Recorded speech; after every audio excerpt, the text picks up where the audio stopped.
Welcome back to the Literary Lounge. I'm Emily, And I'm Paige. and today's episode is on Gleam by Raven Kennedy. This is the third book in the Plated Prisoner series. We've done episodes following the last few weeks on the first and the second book. So we're working our way through the series. Our drink for today, themed to the book, is Lou's Sparkling Limoncello. I got the limoncello when I was in Italy last year, and I was like saving it for a special moment, and today's the day. I really wish I could try it. It's Sounds good. so good. Although it's kind of funny because the name, like Lou, doesn't really seem like the kind of girl that would want a sparkling limoncello, but we're She going might with it. surprise you. She's Yeah, full maybe. of surprises. Oh, shoot. Okay, I was going to say a little like side tidbit about her. This isn't a spoiler, but so in Glow in the fourth book, she wears like these like fuzzy slippers. Really? She has like fuzzy slippers that she puts on. So I'm like, maybe she likes the sparkling limoncello with her slippers. She might. Yeah. Cute. So anyway, the recipe is up on our Instagram. Question of the week: what is your biggest fear? Let's answer this in like two parts. One just being like small scale, the other being like a real big, like large scale fear. Okay. For small scale, I would say this could also be large scale for me too, because I'm like deathly afraid of spiders Mm-hmm. or like bugs in general. Yeah. I hate bugs. I wish they would all just be gone. Yeah. But like spiders, like my heart stops every time I see one. Like they freak me out. That's probably my biggest one. Otherwise, like typically like height is like, that's probably like my biggest small scale one. Mm-hmm. Heights too. My large scale biggest fear is just dying. Like, Yeah. I am like kind of a hypochondriac. So like anytime I same. have like a symptom, I like feel like I am gonna die. Like, for example, right now my leg hurt.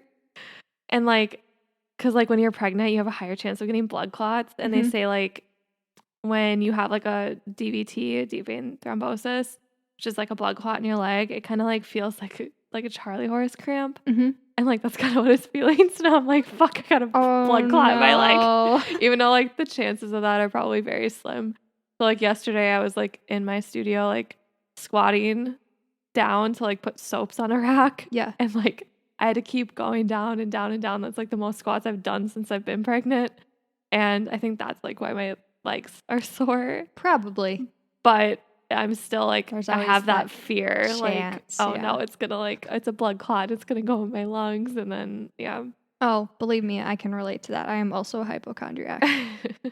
And it's like harder being a hypochondriac when you're a nurse too. Cause like, you know stuff. yeah, you know a lot of stuff that that can like kill you. So like every time like I have any symptom, I'm like, oh no, it's this. Like it's like not. So dumb. Oh my gosh, no, I can totally relate, except I am not a nurse. And so I just turn to trusty Google. Hey, I still turn to Google sometimes too. So no shame there. You're not supposed to do that, but yeah. Oops. Yeah. What about you? My small scale, similar to you. So I would say ticks instead of like spiders or other types of bugs. I'm not a huge fan of bugs. Really don't like big spiders. I mean, I've seen wolf spiders. We both grew up in northern Minnesota. Those are gross. But for some reason, ticks are like the ultimate ick for me because they want to be on you. Yeah. And they're small and they're hard to get off. Yeah. Sorry about that. I cannot pull a tick off myself. No. And I'm always like, well, I got to make sure I'm not far from Nick whenever I like tick check myself after the cabin and stuff, because like if I have one and it's like lodged in there pretty good, like I'm not going to be able to get it off and I'm going to have to be at the mercy of somebody else to take it off. Yeah. Yeah, no, I refuse. If they're on the dog, I'm going to go grab someone else. If they're on me, even if they're on my butt cheek, someone else taking it off, I do not care at that point who sees my ass. Yeah, just pull your pants down. The closest person is taking that off for me. Yup, same. And yeah, Toby always has them on him when we go up to the lake. And I always just panic. Usually they're dead because he has frontline. There's a couple that like have gotten in there pretty good despite the fact that we like give him that topical every month. So I don't know. But anyway, Nick always has to take him off, and I'm in charge of holding Toby down and holding the light because he has so much goddamn fur. Yeah. You can never find them that easy. A little addition to that. Did I ever tell you what happened in Brooklyn last year on a walk? No. She like stepped in a tick nest and she was infested. Like they didn't stick to her, thank God, because she had like her tick meds. Mm-hmm. But like they were crawling all through her fur. And like my dog Brooklyn is a rough collie, so like she has long ass fur. Yeah. So like they were like weaved in there, and David was like outside like brushing ticks out of her forever, and like hundreds like that. And they were probably small too. Yeah, I was just like, that just made me like imagine if you were there, you probably would have like died.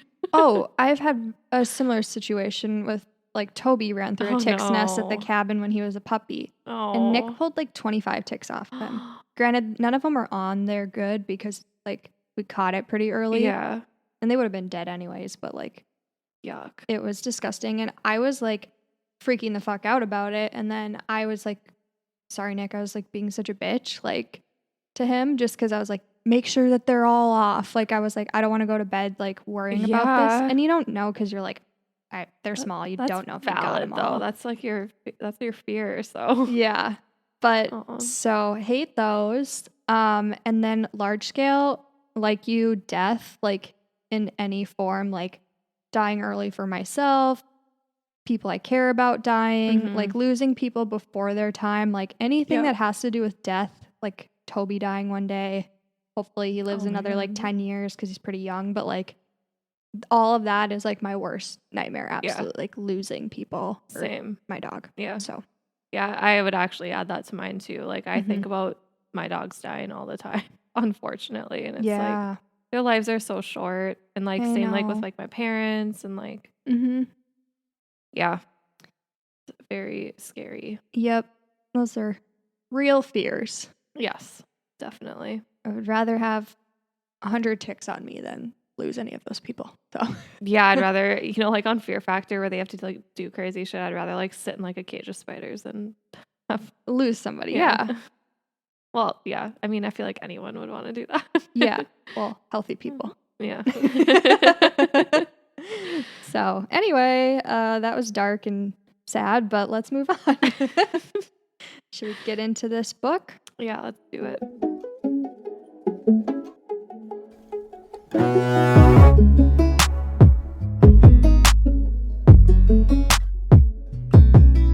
All right, so this book leaves off with Slade and Auren confronting one another. Auren just learned that Slade is Rip, and Slade has learned that Auren has all the power and not King Midas, which is very interesting. Which we kind of learned that too at this point because I think in the second book, like right when it ended, we knew that like she was like gilding the inside of a jacket she was wearing, like, and we've known obviously from other instances earlier in the series that like she has powers, but we didn't know that King Midas didn't. Yeah, I had like an inkling that she was it, but like it was never like confirmed. So, like right. Either he like gave her some of her power, or I thought that she was like the one with it. King Midas is such a little like weenie. Yeah, he is a weenie. Like I think that's the only reason why I thought like she probably is holding all the power. Yeah. But yeah. Yeah, that just makes him like even more pathetic now. Like we already don't like him at this point, and now that he's just like a master manipulator, you're like, you are the absolute worst. Yeah. Like Akatar, spoiler alert, but I think you brought up the fact that like drink. Yes, one sec, I finished my thought. So you had mentioned how people were like, I never thought I'd like hate somebody more than Tamlin. Yeah. Yeah. It definitely Midas. I hate him way more than Tamlin. Tamlin actually seems like a good guy compared to him. I mean, he is like physical. Yeah, well, not like, but he's not a good guy, but compared to Midas, he seems like a good guy. And then Midas will get there, but he obviously gets physical too. Yeah. So they're both like physically and mentally manipulative and abusive. So Yep.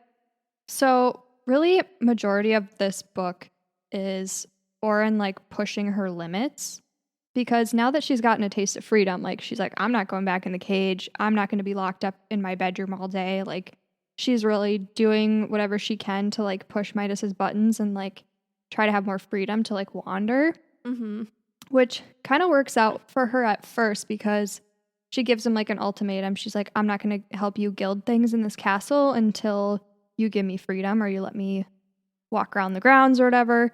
Yep. And so he's kind of lenient at first. And then I think he just gets pissed at her and he's not liking that she's kind of taking advantage of it. And he has Digby. And so he threatens her and he's like, you need to go back into your room. If you don't, I'm never going to like let you see Digby again. Like we have him like held captive. So like he's kind of holding that over her as a way to like kind of gain control. Yeah. I was kind of like going back and forth, like if he actually had Digby or not, because he's so untrustworthy. Yeah. And like we're going to talk about it. I'm assuming if you're still listening, you have read the books, there's going to be spoilers. If you haven't, hop off. But Digby actually is there. And I was like shocked because I definitely did not think he was. I thought he was lying too. Yeah. I was like, oh, I bet he doesn't. And I know. And like this whole time, like when he was like holding Digby as like insurance, I was like, God, you're so stupid. Like he doesn't have him, but he actually did. I know. So, and he was in rough shape when she finds him. He's an old man. I know. I like really him. Bad. I know. Digby is a great character. Yeah. So Midas is like forcing Auren to gild the Fifth Kingdom. He also like starts to like slowly captivate her too. Like he starts like putting guards outside her door. She eventually has to like be like sneaking out too, like through her window. And we'll get into that too. But yeah, he like starts to like put the guards out and like she can't leave at certain times of the day. Like she can't leave during the day. She can only have her freedom at night, and then he like uses her during the day. But like throughout the book, he starts to use her so much during the day that she's like drained by the time it's like night. So like she doesn't have the energy to like go out and like do anything she wants, which is super annoying. And like she still has to walk around the castle or whatever they're in. Yeah. With guards and yeah, so he's still like imprisoning her. Yeah, it's sad. Yeah. For somebody who doesn't have any power, he sure does know how to get his way. Yeah. Definitely. Sorry if you can hear my back cracking. Oh, wow. Good one. Did you hear that in your headphones? I don't know if it will show up on the podcast, but okay. Well, like you said, so Midas is like forcing her to gild stuff and she's weak. And so after like one night of turning things to gold all day long, she like walks back to her room and like literally can't get up the stairs. Like she's just so exhausted. And so Slade, dressed as Rip, because, you know, we learned that he's switching back and forth between these two identities. So Slade as Rip, goes and like kind of takes her and he's like, oh, I'll help her get back to her room or whatever. And they're kind of talking and like he's pissed off or whatever because she's like in poor shape, and they kind of have this like little moment where they have like a passionate kiss. I loved that. I was waiting for that for the longest time. Because they only like kissed one time in the second book. I loved that too. Yeah, they were just like such like sweet little moments that we like so needed, because like this is book 3 and they're just kissing still. So it's like, we'll take what we can get. Yeah. I feel like Slade, he reminds me of like a badass golden retriever like boyfriend, you know? What? Have you ever heard that term, like golden retriever boyfriend? No. Yeah. So like you know how golden retrievers are. We both have goldens. Yeah. So like there's like a term where it's like the golden retriever like husband or golden retriever boyfriend, where they're just like super sweet and like just like have like the personality traits of a golden retriever. Okay. You've never heard that? No. Yeah, but I guess I know like what you're talking about. Yeah, he just like reminds me of that. Like he's so like he's completely badass, but like he like to her he's like the golden retriever. Like he just like adores her and like treats her so well and like loyal to a T. Yeah, and like on that he's very loyal to her. And like on the stairs, like he was so mad that the guards weren't like helping her because like they're not allowed to touch her. Yeah. and he just like swoops in and carries her. It was so cute. But yeah, he reminds me of that. I'm surprised you haven't heard that, but then you're never on TikTok. You're only on like book talk, I guess. Yeah. Yeah. And Feelings. Monty. Yeah. Whatever that account is called. But Monty. Yeah. I think his name's actually Cash. And they call him Monty. oh, okay. So confusing. I don't know. In my head, he's Monty. Yeah. Good little dog TikTok if anybody's curious what we're talking about. Mm-hmm. So yeah, got a little tidbit of romance there. And so then shortly after they start gilding stuff, then like the third kingdom arrives, which is like Queen Kayla. And her like power is that she can like hear people's secrets. That's a big like when they talk about stuff, like I don't know I can't remember exactly how it works, but like the wind kind of carries them to her. Like she hears people's like conversations. Mm-hmm. That's which like ends up great kind of power like to have. screwing Auren in the end a little bit. Yeah. So anyways, we get to meet her, and then she has like a cute brother, and his like boyfriend or husband or whatever, they're there. And it seemed like the brother was kind of like being really nice to Auren and like friendly with her. So I was a little bit shocked that they kind of or at least Queen Kayla, like their kingdom kind of ends up being like an enemy in the end. Mm-hmm. Because I didn't really know at this point like whether or not she was good or bad, but I was like hoping maybe she was like a good character. Yeah. But anyway, like at this dinner that they're all at, so like there's a power struggle happening between like Auren and Midas, like while they're sitting there, and he's like trying to get her to like do certain things, and she's like kind of giving him sass like in front of everybody, and he like pinches her under the table like really hard, like on her leg, and that's really kind of like the first abusive, I guess physically abusive thing that happens that we're aware of. And then he like forces her to play the harp for everybody, and he's like getting vibes that like her and like Rip kind of have a thing, or that Rip has like feelings for her, so he like basically in front of everybody like tells Rip to pick her up and like carry her over to the harp so she'll play for everybody. But we learned that so it's not Slade in that moment. It's his brother that is like kind of his like body double. Spoiler from the end, but yeah. Yeah, sorry. No, it's fine. But we already went over spoilers. Yeah, so I mean, he wins in that situation with their little back and forth that they're having. Mm-hmm. And then he ends up actually like hitting her at the end of the night, like back in her room. He I forgot about that. Like chastises her for like disobeying him in front of everybody and like slaps her. Mm-hmm. Yeah, he's not a good man. Nope. But Auren, she stays motivated through all this, through all the mistreatment she's receiving from Midas. And her and Rissa plan an escape.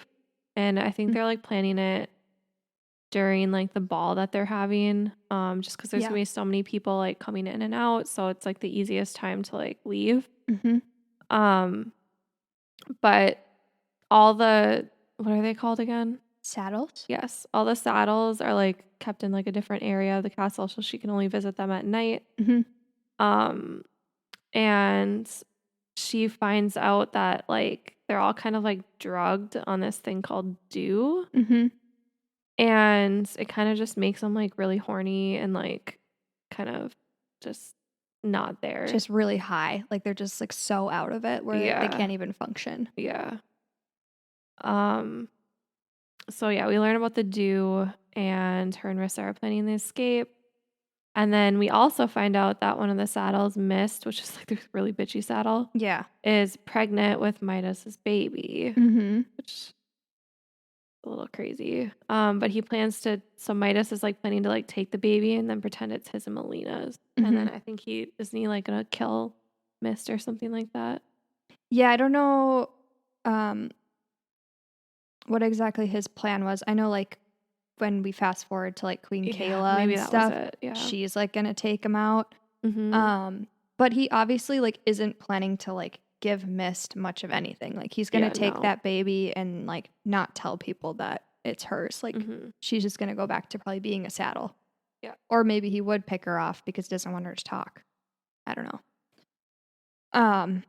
Yeah, and like Auren, like the good person that she is, she's like constantly trying to like tell Mist about this. She's like, you're not safe, like it's not what you think. And Mist, just being the bitch that she is, she's like, you're just jealous, and I don't get it's a lot. how Mist is so untrusting of her. Like, Yeah. I don't understand it. It's kind of ridiculous, to be honest. Yeah, some of like the mean girl shit in these books are like a little over the top. Yeah, very over the top, I think. There's just like not a lot of girls in these books. No, not at all. I'm not like trying to be too overly critical. I'm just kind of pointing out like what I've noticed. Yeah. Which is, I mean, that's fine. You don't need to have those relationships in every single book, obviously, but yeah, kind of does show like real life too. Like there are some freaking girls that are mean as hell. Yeah. This, so. Yep. Well, so let's kind of pivot to Molina's like side story in this book. I mean, it's not, in my opinion, anything like really that interesting to read about, but I agree. Basically like what happens for her is she is still kind of trying to like gain power back over the Sixth Kingdom and like out Midas so she can like take over. Things are not going well for her. Like there's some raids that start to happen where people are trying to like break into the castle and like overthrow her. And also I think Midas is kind of doing some manipulation too. Like he's sending some of his like people over to like start and like uprise basically. Yep. And so they like people start to attack like the castle, and her wanting to like show her strength is like kill them all. And then it just backfires on her because the guards are like, well, we don't want to like kill civilians. Yeah, and like this so is they our kind of family and bounce. friends. Yeah. And so then she has like no choice but to like escape out a side door to like save herself. She goes with like her saddle, I guess, kind of like her lover. So bad for that guy. I know. He's like so nice to her. He's the one that literally gets her out of there. She would have died without him. Yeah. There's so many like instances in this book, and I think in the last one too, where that guy comes to her rescue. Like, yeah. And she just treats him like garbage. Like it's so sad. And I don't know. I don't understand why he keeps going back to her. I mean, she's not even a queen really anymore at this point. So like why, like, what do you like about this woman? Like she's awful. Yeah. You know? Like he could easily just like drop her and go back to like a normal life, you know? Be the sex or something. I don't know. Yeah, I don't know. And is this the book where he like meets his fate? Yes. I don't know. So like, I know they're at like the cabin, and yeah, I don't know if she like, because I know they like take off on the carriage or whatever. I don't know if he like makes it out or not with her. Okay. I read the next book, so I'm like, which book was it? But anyway, that's kind of like the gist of it. That she escapes and she essentially has nothing. So I don't really feel bad for her. But like, so she like has nothing, but she still thinks she's gonna like get it back. Yeah. It's like, she's delusional. Girl, you're done. Yeah, she's very, very delusional. But Midas, so like this was all part of Midas's plan, obviously. But he lies and tells everyone that Molina was murdered and that he plans to marry Queen Kayla. Yeah. So there's a big plot twist there. And like I like through this, like, yeah, we don't really know yet if Queen Kayla is like good or bad, but like I was getting vibes that she's like very like untrustworthy. Like she's just like kind of seems snaky. So I was a little worried for Auren with this. Yeah, with the whole like marriage proposal thing, I was like, all right, if she's seen some of King Midas's behavior now, and she's like cool with marrying him. Like there's obviously something wrong with her. Yeah. Right. So, yeah. But again, she doesn't know that he's like powerless. Yeah. So kind of like through all this, like Slade and Auren have been like, you know, meeting up secretly, like in the library and other places. They keep bumping into each other because they're both, you know, staying there and stuff. And eventually it just gets to the point where she like goes to his room and like they end up like sealing the deal, you know? That scene was so spicy. Yeah, can we talk about that for a second? Like, Yeah. 1 to 5 peppers, like, how many peppers would you give this? I'm like trying to think back to like the details. It was very detailed. It was detailed. It was like with like the details, I'd say like a 4.5. Mm-hmm. I mean, we've both read Haunting Adeline. I don't think it can get any spicier than that. So Mhm. I'd say like a 4 to 4.5. What about you? Yeah, I was thinking the exact same thing, and you had said this like in an earlier episode, but you're like, my scale is so different now that I read Haunting Adeline. Same. So nothing is ever going to be a 5 ever again, I don't think.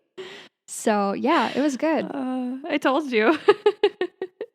Yeah, that book is very spicy. But yeah, this one, I was satisfied with the scene. It was good. It was good. Mm-hmm. Agreed.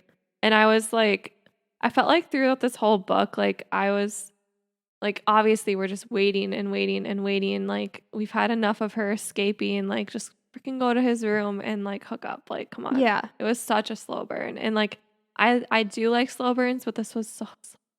Well, like I which said is- earlier, this is book 3. Yeah. And these are not small books.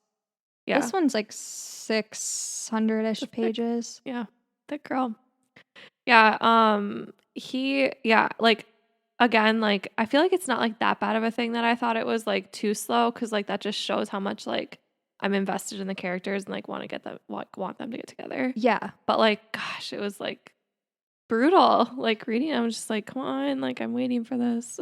Yeah, no, that's such a good point. Like I would agree that like it's a slow burn, obviously, 3 books, but at the same time, like there's just so much going on in them that you don't really notice it too much. Oh, I noticed it, but there is a lot going on. But like, not I get like where that. it bothers you, or maybe it did bother you. It did bother me. Okay. I like, okay, like if the slow burn is like too slow, I find myself starting to like flip forward a little bit and like, Oh, really? like, oh, how much further do I have to get to like a somewhat of a scene, you know, or like somewhat of like that meeting Mhm. up. But like I did that. And I won't like read like a whole like page or anything. I'll just like read like a couple words and be like, oh, that's gonna be there. You Yeah. know? And I'm like, shit, I got this far to go. Like this is like an inch thick. Are you the type of person that like reads the last page before you start a book? No. Okay, good. Unless I'm like super invested. Like if I'm like dying to know, I think I might have done that with like Akatar or like one of those books. But like by the time I get to that, like I forget it by the time I'm like getting to there. And obviously like reading the last page, like you don't get enough context to really know like what's happening. Mm-hmm. So yeah, like I think I did that in one of the Akatar books. Spoiler, turn down the volume right now if you plan on reading them. But like I think I did that when I think it was in the second book. When what is her name again? The main character. Oh my god. Do you not remember either? Oh my god, Farah. Feyre. Yeah, when Feyre got like super mad at Rhys when she found out that he knew that they were mates, I'm like, oh no, like this isn't good, or like they're not gonna get back together. So like I looked at the end to make sure, like, oh, are they gonna be okay? But I think I did that with the war scene too, like towards the end of the book. For like whatever the third one or whatever it was. When turn down the volume when Rhys croaked for a little bit. And I was like, oh shit, like he can't die now. And then I like looked at that. Oh, okay. But yeah, it's like little things like that. Like I won't read like the whole page to like completely spoil it, but I'm like, it's like things that like I absolutely have to know. Yeah. You know. No, that makes Sorry, sense. little sidetrack there, but yeah, no. What were we talking about? the spice scene. Flipping ahead. Yeah. Yeah.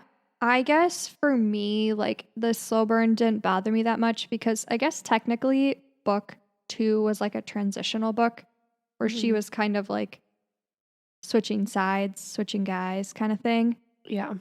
And like we talked about with the first book, it took a while for that one to like pick up. So in the grand scheme of things, in this kind of new journey that she goes on after she leaves Sixth Kingdom, I guess it wasn't, I didn't notice it that much, but Mm-hmm. when you look back, you're like, it took a while.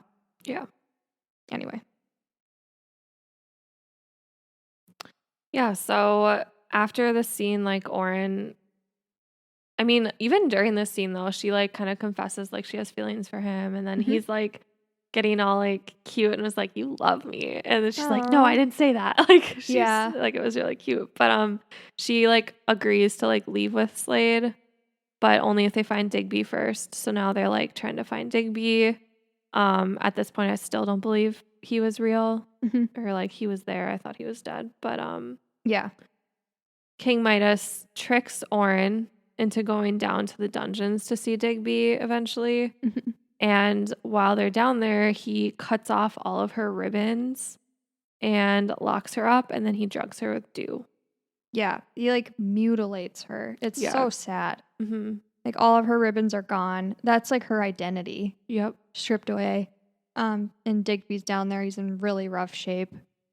Poor little old man.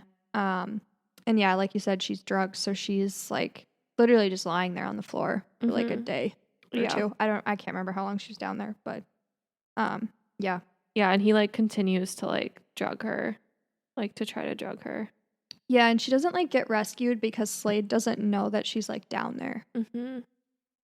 Yeah, that was stressful. Very stressful. Because like if he had known, he would have probably like he would have rotted the whole kingdom. Walked in guns blazing. Yeah. Definitely. But so then the night of the ball that they're all like all the kingdoms are getting together to celebrate and form alliances, King Midas lets her out and he keeps trying to like drug her so that she's just like sedated and will just kind of like go along with whatever. And so he plans to like have her, you know, by his side because you never know when he's going to be like prompted to gild something, like air quotes. But it actually starts to wear off or she's like able to fight it off. And I think too, like one of the saddles maybe tries to give her more and she's able to kind of like shove her away. Yeah, isn't one of the saddles like Poppy or something like that? Poppy or Polly? Yeah, I think it's Polly. Yeah, she's the one that Rissa wants to take with them. Yeah. Yeah, she like tries to give her more or like didn't want to in the beginning, but then when it starts to wear off, then she's like, "Oh shit, I better give this to her." But then Auren like refuses and yeah, so all hell starts to break loose. When is it Niven? Niven? I don't know how to pronounce half these, but yeah, he's the future king of the Fifth Kingdom, so he's King Fault, the previous king. yeah, His son. Yeah. What was his name? Fulton or Falk, yeah. So he was Falk's son. So he dies of poison. And then Midas accuses Slade of doing that. Yeah. And obviously we know like Slade didn't do that. And Auren stands up for Slade and accuses Midas during this.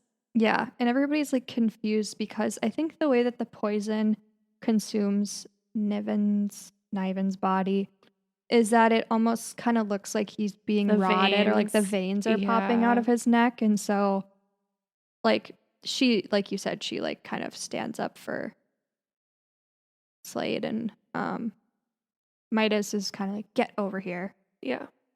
And yeah, she pretty much at that point has had enough and she just like loses her shit, basically. Absolutely loses her shit. And it's nighttime. So I actually don't think we've pointed this out, but she can't turn anything to gold at night. Yeah. And so we think she's going to be useless at this point. But yeah, she has no ribbons, no power. Yeah. She like calls upon all of the gold in the room of things she's gilded over the past few weeks. And basically it comes like pouring down on everybody. It's like flooding this throne room or this ballroom. And so she actually like slams Midas like against the wall and just like gilds him and he's a goner. That was so satisfying. It was wild. I like this scene was so great. Yeah. The author did a very, very good job. Yeah. It was like the biggest like climactic point in a book I've read in a very long time. Same. But everybody's fleeing and it technically doesn't look good, right? No. It looks like she's just like wreaking havoc on everybody when in reality she's only really targeting the people that have hurt her. But she starts to lose control And the only way that Slade can like get her to calm down and just kind of snap out of it is by unleashing his power on her. And so he like starts to rot her. Yeah. To knock her out, basically. I think it was to kill her. Because he can, when he kills people with the rot, he can bring them back to life after like in a certain time frame. Yeah. I know. This scene was amazing. Like, I was honestly like so scared for everyone like reading it too, because like you said, she like starts to lose control. And it's like she's not even Auren anymore at one point. Like she's just kind of like this like entity that's like taking over completely. But yeah, like the whole castle like is melting of gold. And I thought it was so sweet that like, I mean, Slade could have died easily. He's the king of the frickin' what, sixth kingdom? Fourth kingdom. And like, but he stayed for her. Like he loves her so much. But yeah, like he was so scared to lose her. Like he needed to like kill her in order to like save her. Yeah. It's just crazy. Yeah, I mean, that's pretty much like how the book ends. Yeah, they just kind of like flee into the night kind of thing. Yeah. Like he runs off with her and his little buddies. So, yeah. Wild. Great book. Loved it. Yes. Oh my gosh. Loved it. So this book is full of twists. Like, what were some of the biggest surprises for you reading this book? I think that scene was like probably the biggest overall, just because like, again, like you said earlier, she got her ribbons cut off. She doesn't have power. So like, I wasn't really expecting she'd be able to like manipulate the gold that she's already made as her power as well. So that was a huge surprise. I guess another big surprise was that Digby was actually alive, because I did not think that. Yep. And then also, I feel like I'm like decent at predicting books sometimes. And I liked how like this one wasn't super predictable. Like I guess I didn't think that Midas was gonna like try to murder Molina. And like I thought something might happen between Queen Kayla and him, but that kind of like turned into like a whole situation that I couldn't predict either. So yeah, I liked it. What about you? What were like some of the biggest surprises for you? I think the two biggest like twists for me were like the very beginning and the very end. So at the beginning, we find out that Midas has no power and she's the one holding it all. Cause like we knew, like I said earlier, we knew she had some power. I had thought that like we were led to believe that he had given her that power, that they both had it. Or even the other way around, I could have seen where she is Fae, she had it. He manipulated her maybe when she was younger to like transfer some of her power. I don't know. Yeah, that could have been an option too. So the fact that he's been powerless was shocking, because I'm like, how have they pulled this off for so long? You're right. Like that's, and I also am like, I could see how they did, but at the same time, I'm kind of like, is that a bit of a stretch for how long they've been in this situation, 10 years or whatever, that she's been his captive? And how did Molina not know during this whole time? Well, yeah, and like him and her have had alone time. Like they're married, they don't like each other, but they've been alone together. Like, did she really never prompt him for something or like without Auren? Anyway, just a little thing that's been kind of bugging me a little bit. Actually, while we're on the topic of things that I've been wondering about too, is like, how how she like in this book, it's like it seems like she struggles so much to not guilt stuff. Like she's constantly like she sniffs Slade's pillow and turns the whole damn thing to a big block of gold, and then like the bed like snaps backward, and it was funny because she's like, maybe you won't notice. Yeah, like, just funny, but how she's so worried about that now, and it's such a factor. But then the first two books, because we don't know that much about her yet, it's not a factor. Yeah, I thought that too, and I think it's because she like was wearing gloves and everything like all the time. Yeah. But yeah, no, I thought about that too. I know. And then I also thought about like, there's really no way you can control that. Like, Yeah.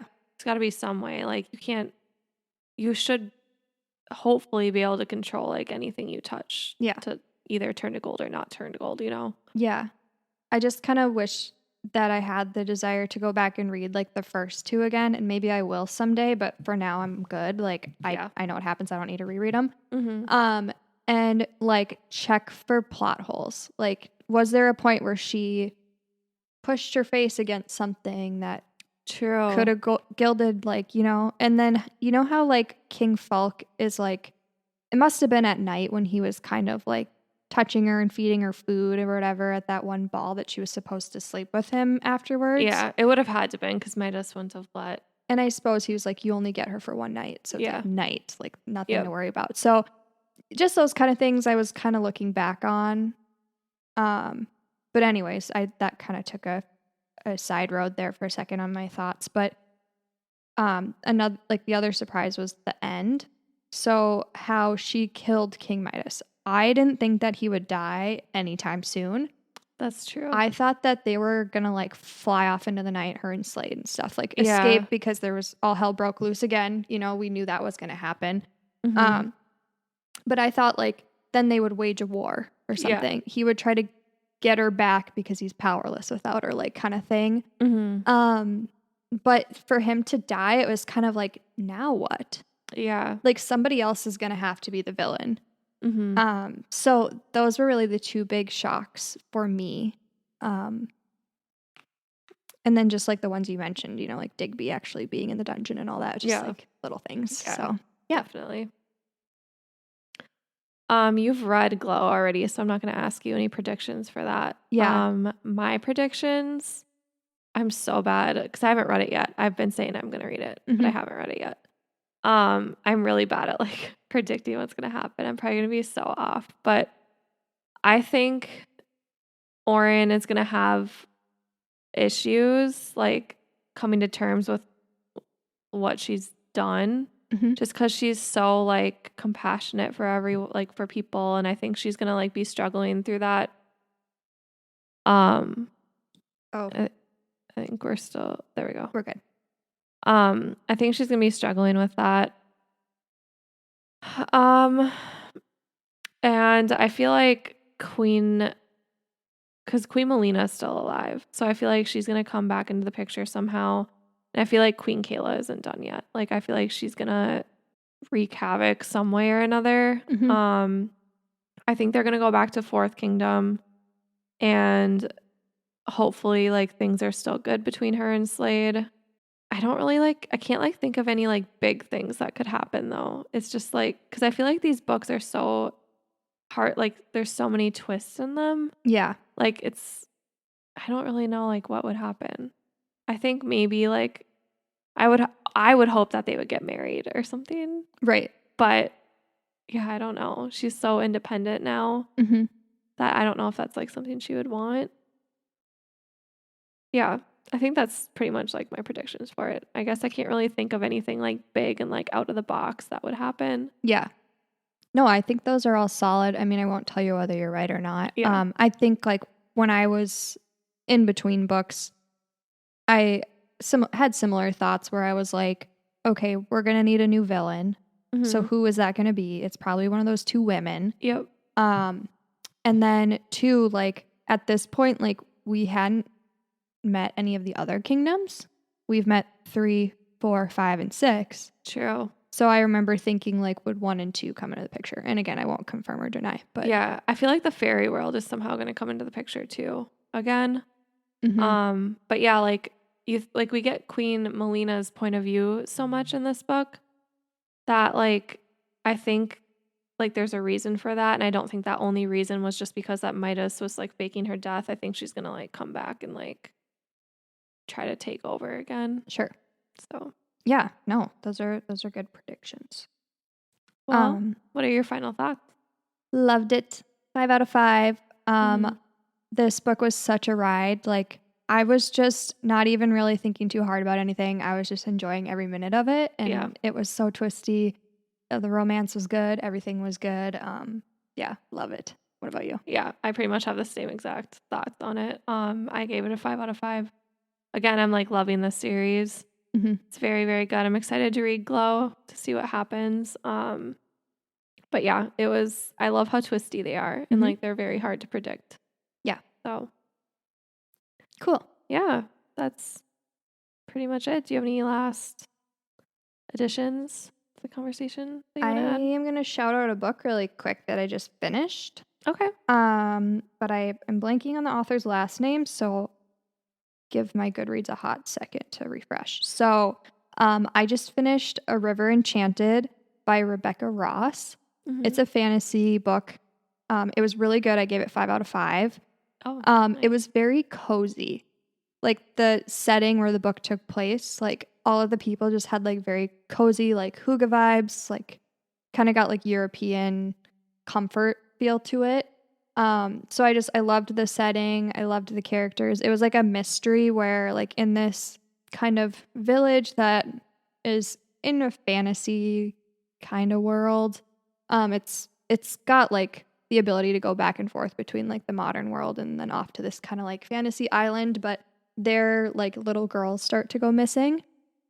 And so it was like very mysterious in the sense that you're like, why is that happening? And then you're kind of learning about all the different like fantasy beings and all that stuff. And so it was just really good because I couldn't really predict anything. I didn't know what to expect, and like I just loved it, and I love the cozy stuff about it. Nice. I'll have to add that to my TBR. Teensy Sounds bit of good. romance too. So Yeah.